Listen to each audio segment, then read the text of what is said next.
విభజన ఆశలు కల్లంతు supreme court shock. ఇది కూడా సుప్రీంకోర్టు ఈ మధ్య ఒక డెసివ్గా వ్యవహరిస్తుంది.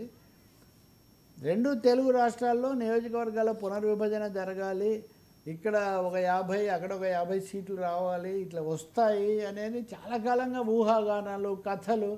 వస్తే ఎవరు అభ్యర్థిగా ఉండాలన్నది కూడా పోటీలు ఇవన్నీ కూడా జరిగాయి.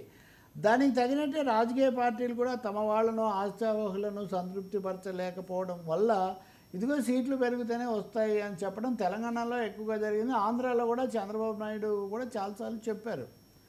కానీ ఇప్పుడు సుప్రీంకోర్టు దగ్గరికి వెళ్ళినప్పుడు సుప్రీంకోర్టు మేము ఆదేశించలేము, 26 తర్వాత జనాభా లెక్కలు తీసిన తర్వాత ఇదేదో 27లోనో అప్పుడెప్పుడో జరగాల్సిందే తప్ప మీరేదో ఇప్పటికిప్పుడు అంటే 27, 28లో జరగడం అంటే అది 29కి రాదు అనే ఒక సూచన దాంట్లో మనకు స్పష్టంగా కనిపిస్తుంది. అంత సమయము అది అంత చాలదు కాబట్టి ఏదో వెంటనే సీట్లు పెరిగిపోతాయి కాబట్టి అందరు కర్చీఫ్లు వేసుకోండి అంటే కుదరదు.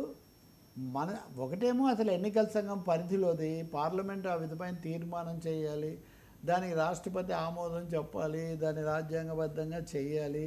ఇవన్నీ అయిన తర్వాత ఇక్కడ వీళ్ళ వాదన ఏంటి అంటే కాశ్మీర్లో చేశారు కదా మీరు 27 దాకా ఉండకుండా, కాశ్మీర్లో పునర్విభజన చేసినప్పుడు అంత ఉద్రిక్తమైన సున్నితమైన సరిహద్దు రాష్ట్రంలోనే చేసినప్పుడు మా దగ్గర ఎందుకు చేయరు? విభజన చట్టం పార్లమెంట్ ఆమోదించిందే కదా, విభజన చట్టమే పునర్విభజన జరగాలి, సీట్లను పెంచాలి, పునర్విభజన అంటే విస్తరణ అని చెప్పినప్పుడు మీరు ఎందుకు చేయరు అన్నది వీళ్ళ వాదన. కానీ సుప్రీంకోర్టు ఈరోజు ఇచ్చిన తీర్పు షాక్ అనే చెప్పాలి రాజకీయ ఆశావహులకు. అలాగే ఇందాక అన్నట్టు కాస్త డబ్బు కూడా పెట్టుకొని ఖర్చీఫ్లు వేసుకొని కూర్చున్న వాళ్లకు. మూడోది అధికార పార్టీల అధినేతలు, అది చంద్రబాబు అయినా కేసీఆర్ అయినా ఇంకొకరైనా ఇదిగో అది వస్తుంది ఇది వస్తుంది అని చెప్పిన వాళ్ళందరికీ ఇది తీవ్రమైన ఆశాభంగం కింద లెక్క. బహుశా అత్యున్నత న్యాయస్థానం ఇంత కీలక స్పష్టమైన తీర్పు ఇచ్చిందంటే వాళ్లకు ఖచ్చితమైన అవగాహన కూడా ఉందని మనకు అర్థమవుతుంది. ఎన్నికల సంఘం కూడా అనేక సమస్యల్లో ఉండి ఆ బీహారు దానికి సంబంధించి వాళ్ళు మలగులాలు పడుతూనే ఉన్నారు కదా, నిన్న కూడా మళ్ళీ అందరూ మాట్లాడారు.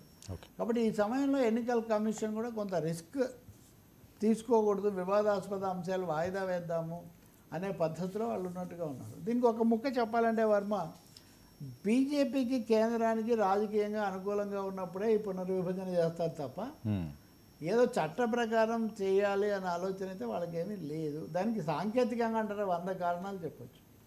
అది జరుగుతుంది. షాకే ఇది రాజకీయ వర్గాలకు. ఇది